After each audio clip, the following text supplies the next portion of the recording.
ఆ! ఏవండీ? ఏవండీ? మనకి రేషన్ షాప్ ద్వారా ఈ నిత్యావసర వస్తువులు ఇస్తున్నారు గదా! బియ్యం, పప్పు అదేంటిది పంచదార ఇవిని. ఇది చాలా మంచి కార్యక్రమం.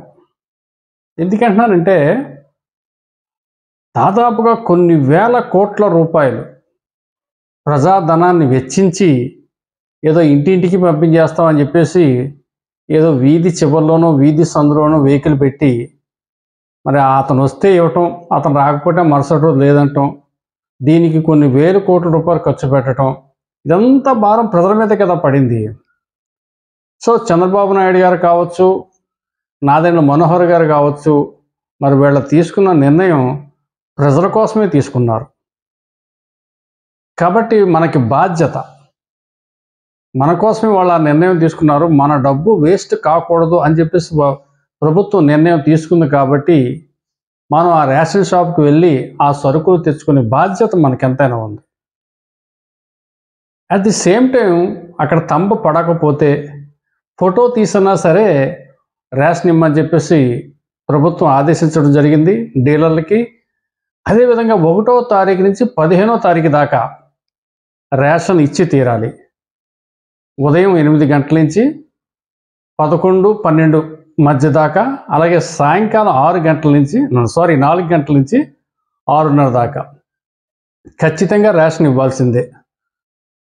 వచ్చిన వాళ్ళు ఏమీ ఇంకో రకంగా మాట్లాడకుండా, చేదరించుకోకుండా, ఇసుకోకుండా, కసురుకోకుండా వాళ్ళని గౌరవిస్తూ, వాళ్ళ పడకపోతే వాళ్ళ ఫోటో తీసుకున్నా సరే వాళ్ళకి రేషను తూకాల్లో కూడా తేడా రాకుండా వాళ్ళకి ఇవ్వాలి. ఇది ప్రభుత్వ నిబంధన. అలాగే వృద్ధులు, వికలాంగులు వాళ్ళ ఇంటి నుంచి రాలేని పరిస్థితుల్లో ఉంటే వాళ్ళ వేయించుకుని వాళ్ళ ఇంటికి పట్టుకెళ్ళి రేషన్ ఇవ్వాలి. ఇది ప్రభుత్వ నిబంధన. ప్రభుత్వం మంచి ఆశయంతో ఈ కార్యక్రమాన్ని పునర్నిర్మాణం చేసింది. అయితే దీన్ని నడిపించే వాళ్ళు ఎవరో తెలుసా మీకు? డీలర్లు. ఇన్ని కోట్ల రూపాయలు, వేల కోట్ల రూపాయలు వృధా వ్యయాన్ని అడ్డుకట్ట వేసి ప్రజల కోసం, ప్రజల శ్రేయస్సు కోసం దూరదృష్టితో ఆలోచించి చంద్రబాబు నాయుడు గారు ఈ నిర్ణయం తీసుకుంటే, మరి ఈ నిర్ణయాన్ని పూర్తిగా ఆ చంద్రబాబు నాయుడు గారి యొక్క ఆశయాన్ని పూర్తిగా అమలు చేయాల్సింది ఎవరంటే డీలర్స్. వీళ్ళు ఏదైతే నిబంధన పెట్టారో ప్రభుత్వం నిబంధన తూచ తప్పకుండా పాటించి తీరాలి. 1 నుంచి 15 తారీఖు అంటే 15 తారీఖు దాకా వాళ్ళు ఇవ్వాల్సిందే. ఏ ఒక్క కేజీ బియ్యం కూడా వాళ్ళ దగ్గర ఉండకూడదు. ఎందువల్లంటే గతంలో ఈ డీలర్ల వల్ల అప్పటి తెలుగుదేశం ప్రభుత్వానికి చాలా చెడ్డ పేరు వచ్చింది. వీళ్ళు ఏం చేసేవారు? ఫస్ట్ ఆఫ్ ఆల్ క్వాంటిటీ తగ్గించి ఇచ్చేవారు. ఆడు ఒక 20 కేజీలు బియ్యం ఇంటికి తెచ్చుకుని చూసుకుంటే అది 16 కేజీలు, 17 కేజీలు మాత్రం ఉండేది. 3 కేజీలు తగ్గిపోయేది. ఈ డీలర్లు ఏం చేశారంటే వాళ్ళ దగ్గర కొలిచే పాత్రలో ఏదో మతలబులు చేసేవారు. దానివల్ల క్వాంటిటీ తగ్గిపోయేది. 2 సకాలంలో వాళ్ళు ఇచ్చేవారు కాదు. ఆ డీలర్కి ఇతరత్ర వ్యాపకాలు ఉండి 99% పొలిటీషియన్ అతను ఆ గ్రామంలో. ప్రతి గ్రామం పెద్దగా వ్యవహరించేవాడు. దీంతో షాప్ మూతేయటం. ఇవాళ లేదండి రేపు రండి అంటాం. ఆ కొన్ని డీలర్ పాయింట్లు చాలా క్రౌడ్గా ఉంటాయి, లైన్ క్యూ ఉంటాయి.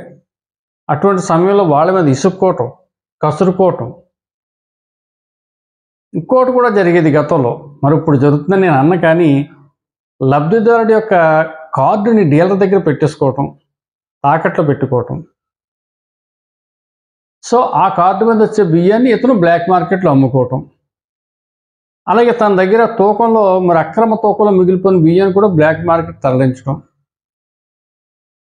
కొన్ని కార్డు హోల్డర్స్కి ఇవ్వకపోవటం. కొన్ని కార్డు హోల్డర్స్ ఊరి నుంచి దాటి ఇతర రాష్ట్రాలకు వెళ్ళిపోయిన ఆ సమాచారం ప్రభుత్వానికి ఇవ్వకుండా ఆ కార్డు తాలూకు బియ్యం వీళ్ళు తెచ్చేసుకుని అవి కూడా వీళ్ళు బయట మార్కెట్కి అమ్మేయటం.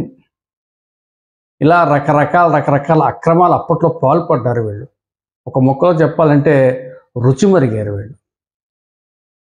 అయితే మరి ఇప్పుడు ఈ ప్రభుత్వ ఆశయానికి తూట్లు పడకుండా ఈ లబ్ధిదారులకి న్యాయం చెయ్యాలి అని చంద్రబాబు నాయుడు గారు ఏదైతే అనుకున్నారో మరి దానికి పూర్తిగా బాధ్యత వహించేస్తుంది డీలర్స్. నాకు అందిన సమాచారం లబ్ధిదారులు అయితే వెరీ హ్యాపీ. గత 2-3 రోజుల నుంచి చక్కగా వాళ్ళు వెళ్తున్నారు, బియ్యం పందారు తెచ్చుకుంటున్నారు, ఓకే. కానీ కొన్ని చోట్ల ఏం జరుగుతుంది తెలుసా, వృద్ధులకి ఇంటికి పట్టుకెళ్ళే కార్యక్రమం ఫెయిల్ అయింది. కొన్ని చోట్ల ఉన్నాయి, వృద్ధులకి ఇళ్ళకి పట్టుకెళ్ళి ఇవ్వట్లేదు. మీ ఇంట్లో మీ మనవన్నో నీ కూతుర్నో ఇంకొకరినో పంపించిస్తాం అని చెప్పేసి డీలర్లు అక్కడ హుకుం జారీ చేస్తూ ఉన్నారు. అంటే అప్పుడే వాళ్ళు స్టార్ట్ చేశారు.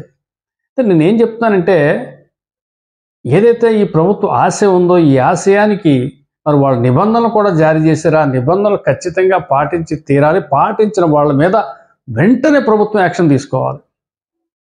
ఇంకక్కడ మేనమేషాలు ఎక్కించకూడదు. 99% ఆ నియోజకవర్గం ఉన్న డీలర్లకి అక్కడ ఉన్న ఎమ్మెల్యేకి సంబంధాలు ఉంటాయి, ఉండకుండా ఉండవు, ఖచ్చితంగా ఉంటుంది. అందరూ అని అన్న కానీ కొంతమంది డీలర్స్ ఉంటాయి. వాళ్ళు ఆ ఎమ్మెల్యే దగ్గరికి వెళ్ళి సిఫార్సు చేయించుకుని ఫస్ట్ ఎంఆర్ఓ ఫోన్ చేసి చేయించుకుంటారు. లాబీలు బాగా చేస్తారు డీలర్స్. కానీ దాన్ని అడ్డుకట్టు వేయాలి. ఏమాత్రం తూకంలో తేడా వచ్చినా అక్కడికి వెళ్ళి లబ్ధిదారు మీద కసురుకున్నా ఇసుక్కున్నా ఇచ్చిన టైమింగ్స్ కాకుండా అతను ఇష్టాసారంగా బయట ఉన్నా వెంటనే చర్య తీసుకోవాలి. సో ఇది ఖచ్చితంగా అమలు చేసినప్పుడే చంద్రబాబు నాయుడు గారి, నాదెండ్ల మనోహర్ గారి ఆశయం నెరవేరుతుంది. Thank you.